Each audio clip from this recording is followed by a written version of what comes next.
திருவள்ளூர் மாவட்டத்தில் அதிக கனமழை பெய்து பெரும் தாக்கத்தை ஏற்படுத்தியிருக்கக்கூடிய சூழ்நிலையில அங்க எந்த பகுதிகளில் எவ்வளவு மழை பதிவாகி இருக்கு, என்னென்ன பாதிப்புகள் ஏற்பட்டிருக்கு போன்ற பல்வேறு விஷயங்கள் பற்றி குறிப்பிடுவதற்காக நம்முடைய செய்தியாளர் எழில் அவர்கள் இணைஞ்சிருக்காங்க. வணக்கம்.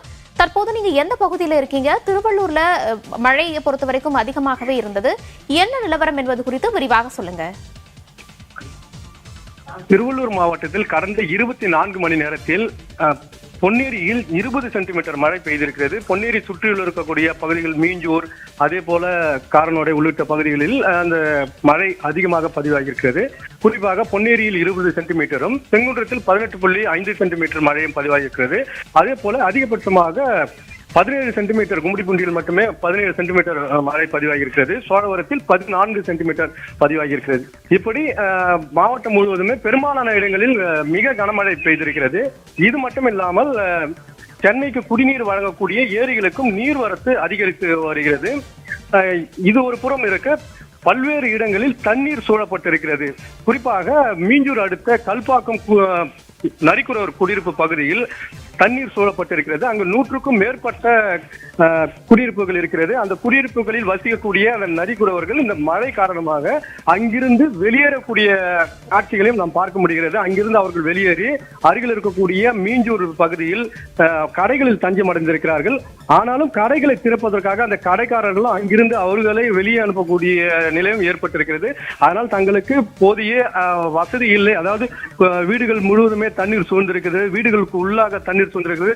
தங்களுடைய உடைமைகள், பொருட்கள் அனைத்துமே இந்த தண்ணீரில் மூழ்கி இருக்கிறது.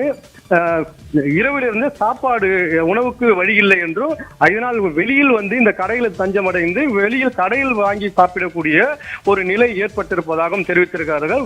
வீடுகளில் முழுவதுமாக இந்த தண்ணீர் சூழப்பட்டிருந்த காரணத்தால் அங்கிருப்பவர்கள், கர்ப்பிணி பெண்கள், அதே போல அங்க கைக்குழந்தையுடன் இருப்பவர்கள் அனைவருமே தற்போது வெளியேற வழி இல்லாமல் இருக்கிறார்கள். அவர்களுக்கு தேவையான வசதிகளை மாவட்ட நிர்வாகம் செய்து தர வேண்டும் என அவர்கள் தரப்பில் கோரிக்கை வைக்கப்படுகிறது. இது ஒவ்வொரு மழைக்குமே இது போல தொடர்ச்சியாக இந்த தண்ணீர் முழுவதுமாக வெள்ள நீர் சூழுவதாகும். இதனை ஓரிரு நாட்கள், அதாவது மழை வரும்போதெல்லாம் ஓரிரு நாட்கள் இதில் அப்புறப்படுத்த வருவதாகும். அதன் பிறகு இதற்கு நிரந்தர தீர்வு என்பது ஏற்படுத்தி தரப்படவில்லை என்பதும் அந்த நரிக்குறவர்கள் தரப்பில் வைக்கப்படக்கூடிய ஒரு குற்றச்சாட்டாக இருக்கிறது. இது குறித்து நாம் ஊரக வளர்ச்சித்துறை அதிகாரிகளை கேட்டபோது அவர்களுக்கு தேவையான உணவு வழங்கப்படுவதாகவும் தெரிவித்திருக்கிறார்கள். அவர்களுக்கு தேவையான அந்த நடவடிக்கை எடுப்பதாகவும் நம்மிடையே தெரிவித்திருக்கிறார்கள். இது மட்டும் இல்லாமல் மாவட்டம் முழுவதுமாக பல்வேறு இடங்களில் மழை பெய்து வருகிறது. பழவேற்காடு, காட்டுப்பள்ளி உள்ளிட்ட பகுதிகளிலும் கடல் சீற்றமாக காட்டப்படுகிறது.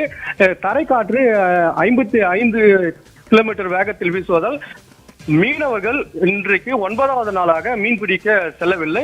கரைகளில் 3650 படகுகள் நிறுத்தி வைக்கப்பட்டிருக்கிறது. 10,000க்கும் மேற்பட்ட மீனவர்கள் 9 நாட்களாக கடலுக்கு செல்லவில்லை. இதனால் அந்த பழவேற்காடில் மீன் இறங்குதலும், அதே போல அங்கு மீன் விற்பனை கூடம், இது எல்லாம் வெறிச்சோடி இருக்கக்கூடிய ஒரு காட்சிகளையும் நாம் பார்க்க முடிகிறது. இது மட்டும் இல்லாமல் கடல் சீற்றம் ஒரு புறம் என்றாலும் அந்த பழவேற்காட்டு ஏரியில் அந்த கடல் சீற்றம் போலவே காணப்படுகிறது. இது மட்டும் இல்லாமல் சென்னை கொல்கத்தா தேசிய நெடுஞ்சாலையில், அதாவது சென்னையிலிருந்து வட மாநிலங்களுக்கு செல்லக்கூடிய தேசிய நெடுஞ்சாலை, அங்கு செங்குன்றம் அடுத்த நல்லூர் பகுதியில் சுங்கச்சாவடி இருக்கிறது. அந்த சுங்கச்சாவடியும் அந்த மழை நீர் சூழப்பட்டிருக்கிறது. இதன் காரணமாக சென்னையிலிருந்து வட மாநிலங்களுக்கு செல்லக்கூடிய அந்த இடத்தில் தண்ணீர் தேங்கியிருப்பதால் வாகனங்கள் ஊர்ந்து செல்லக்கூடிய நிலை ஏற்பட்டிருக்கிறது. இந்த சென்னையிலிருந்து வட மாநிலங்களுக்கு செல்லக்கூடிய இடமும், அதே போல வட மாநிலிருந்து சென்னைக்கு வரக்கூடிய பகுதியிலும் தண்ணீர் சூழ்ந்திருக்கிறது. அந்த தண்ணீரை அப்புறப்படுத்த வேணும் வாகன ஓட்டிகள் கோரிக்கை வைத்திருக்கிறார்கள். தொடர்ச்சியாக காலை முதலே மழை விட்டு மழை பெய்து வருகிறது. இதனால் சென்னைக்கு குடிநீர் வழங்கக்கூடிய ஏரிகளுக்கும் நீர்வரத்து தொடர்ந்து அதிகரித்து வருகிறது. நீர்வரத்து அதிகரிக்கும் பட்சத்தில் உபரி நீர் திறப்பதற்கான வாய்ப்புகளும் இருக்கிறது. தற்போதைய களநிலவரம் இதுவாக இருக்கிறது. திவ்யா, குறிப்பா நம்ம வீடுகள், குடியிருப்பு பகுதிகளாக இருக்கட்டும், சாலைகளாக இருக்கட்டும், நிறைய மழைநீர் தேங்கி இருக்கிறத நம்ம கண்கூடாகவே பார்க்க முடியுது.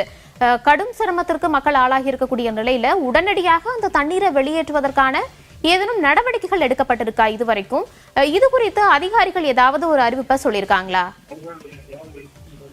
இது குறித்து நான் மாவட்ட நிர்வாகத்தில் கேட்டபோது உடனடியாக அந்த தண்ணீரை வெளியேற்றுவதற்கான நடவடிக்கைகள் எடுக்கப்படும் அப்படின்னு சொல்லியிருக்காங்க.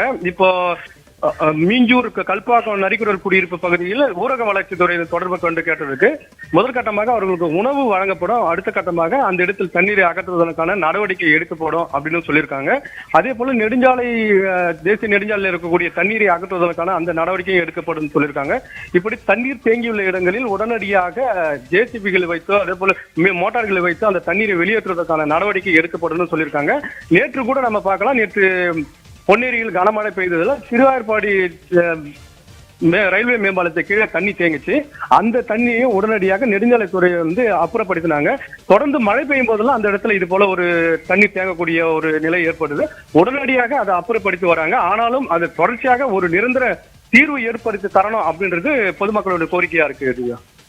குறிப்பா நீங்க சாலைகளில் தேங்கி இருக்கக்கூடிய மழைநீர் மற்றும் குடியிருப்பு பகுதிகளில் தேங்கி இருக்கக்கூடிய மழைநீர் குறித்து விரிவாக சொன்னீங்க. அதே நேரத்தில் விவசாய நிலங்கள்ல இந்த மழை நீரினுடைய பாதிப்பு, வெள்ளம் நீர் சூழ்ந்ததால் ஏற்படக்கூடிய பாதிப்புகள் எல்லாம் எந்த அளவுல இருக்கு? விவசாயிகள் இது குறித்து என்னென்ன கோரிக்கைகளை முன் வச்சிருக்காங்க?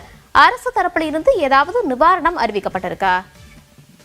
திவ்யா, நீங்க குறிப்பிட்டது போல இந்த விவசாய நிலங்கள் இந்த மழையினால விவசாய நிலங்கள் பாதிக்கப்பட்டிருக்கிறது. அதாவது வாயிலூர் ஊராட்சிக்கு உட்பட்ட தாமரை ஏரி அப்படின்னு ஏரி இருக்கு. அந்த ஏரி முழுவதுமா நிரம்பி அந்த அங்கிருந்து நிரம்பி தண்ணீர் வெளியேறி கிட்டத்தட்ட 400 ஏக்கர் விவசாய நிலங்கள்ல நெல் பயிரிடப்பட்ட விவசாய நிலங்கள்ல சூழ்ந்திருக்குது. இதனால் அந்த கிட்டத்தட்ட ஒரு 400 ஏக்கர் பயிர் சேதமாயிருக்குது. அங்க இருக்கக்கூடிய விவசாயிகள் இது இந்த ஏரியை ஆழப்படுத்தல, அதே போல இந்த வரத்து கால்வாய்களை முழுவதும் சீரமைக்கல, அந்த தூர்வாரல அப்படின்ற ஒரு புகாரையும் தெரிவிக்கிறாங்க. இங்க வரக்கூடிய இந்த மழைக்காலம் முடிந்து அதனை முழுமையா தூர்வாரணும் அப்படின்ற கோரிக்கையும் அவங்க வச்சிருக்காங்க. இப்போ அந்த 400 ஏக்கர் பயிர் தண்ணீர்ல மூழ்கி இருக்கிறதுனால அரசு தங்களுக்கு நிவாரணம் வழங்கணும் அப்படின்ற கோரிக்கையும் வச்சிருக்காங்க. இப்போதைக்கு தற்போது அந்த தண்ணீர் செல்லக்கூடிய வேகம் அதிகரிக்கிறதுல அந்த தண்ணீரை கட்டுப்படுறது ஒரு சவாலான ஒரு விஷயமா இருக்குது. மழை படிப்படியா குறையும் பட்சத்துல அந்த தண்ணீர் கட்டுப்படுத்தி அந்த பயிர் சேதங்களை கணக்கிட்டு அதுக்கான உரிய நிவாரணம் வழங்கணும் அப்படின்ற கோரிக்கையும் விவசாய தரப்புல வைக்கப்பட்டிருக்கு. அறுவடைக்கு தயாராக இருந்த பயிரிடப்பட்ட பயிர்கள் எல்லாமே வெள்ளத்துல மூழ்கி இருக்கிறது அப்படிங்கிறது விவசாயிகளுக்கு ரொம்பவே ஒரு பாதிப்பை ஏற்படுத்தக்கூடிய விஷயமாக தான் நம்ம பார்க்க முடியுது. இந்த நிலையெல்லாம், அதாவது விவசாய நிலங்களை தேங்கி இருக்கக்கூடிய நீரெல்லாம் ஓரளவுக்கு வற்றி மறுபடியும் இயல்பு நிலைமைக்கு திரும்பி அவங்க மறுபடியும் பயிரிடுவதற்கு எவ்வளவு காலம் பிடிக்கும்னு எதிர்பார்க்கலாம்? அதாவது இந்த பருவத்தை பொறுத்தவரையில் இது 6 மாச கால பயிர். அதாவது இது இந்த மார்கழி மாதத்தில் அறுவடை செய்யக்கூடிய பயிர். மார்கழி மாதம் தை மாதத்தில் முதல் பகுதியில் அறுவடை செய்யக்கூடிய பயிர். இப்போ நெல் பால் பிடிக்கிற பகுதி. அப்படி இருக்கிற சூழல்ல தான் இந்த நேரத்துல இந்த இது வந்துறதுனால முழுமையா இந்த பயிர் சேதமாகும். அப்படி சேதமாகும் போது இந்த தண்ணீர் வடிகிறதுக்கு வாய்ப்பு இல்லை அப்படின்ற பட்சத்துல இந்த பயிர் முழுவதுமாக சேதமாயிடும். அதற்கு அரசு நிவாரணம் தரணும். அப்படி இல்லைன்னா அடுத்த போகத்துக்கு பயிர் செய்யும் போது தங்களை ஏற்கனவே இந்த பயிர் செஞ்சிருக்கிறதுல ஏற்கனவே இந்த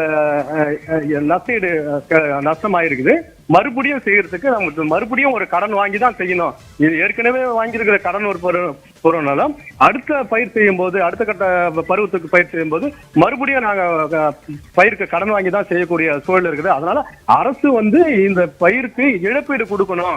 அடுத்து வரக்கூடிய பருவத்துக்கு பயிர் செய்யறதுக்கான அந்த வாய்ப்புக்கும் அரசு நிவாரணம் வழங்கணும் அப்படின்ற கோரிக்கையும் விவசாயிகள் தரப்புல வைக்கப்பட்டிருக்கு. திவ்யா, விவசாயிகளினுடைய கோரிக்கைகள் பற்றி ஒருபுறம் சொல்லியிருக்கீங்க. அதே நேரத்தில் சாலைகளை தேங்கி இருக்கக்கூடிய மழைநீரின் காரணமாக பல்வேறு வாகனங்கள் சேதமடைஞ்சதையும் அங்கேயே நின்று கொண்டிருக்கக்கூடியதையும் அந்த வாகனங்கள் சிக்கி அதை மீட்பு பணிகளில் நடந்ததும் நம்ம பார்த்திருந்தோம்.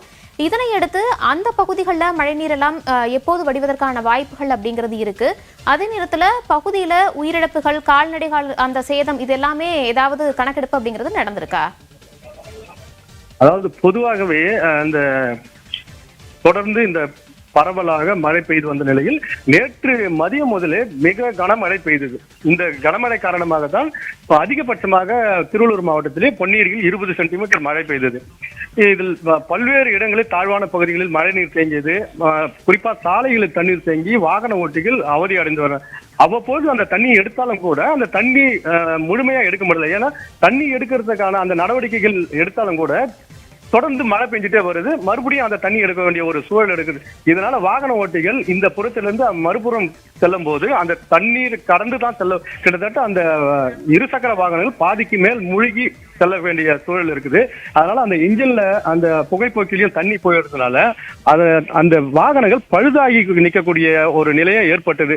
வாகனங்கள் கிட்டத்தட்ட ஒரு 10க்கும் மேற்பட்ட வாகனங்கள் பழுதாகி இருக்குது. அந்த வாகனங்களை சரி பண்றதுக்கு அந்த வாகன ஓட்டிகள் பெரும் சிரமமா இருக்குது. அதே போல இந்த கடந்து போறதுன்றதும் ஒரு சவாலான விஷயமா தான் பார்க்கப்படுது. மழை நின்னால் மட்டும்தான் இது முழுமையான தீர்வு கிடைக்கும் அப்படின்றது அதிகாரிகள் தரப்புல சொல்லப்பட்டாலும் கூட உடனடி நடவடிக்கை தேவை அப்படின்றது தான் வாகன ஓட்டிகள் கோரிக்கையா இருக்கு திவ்யா.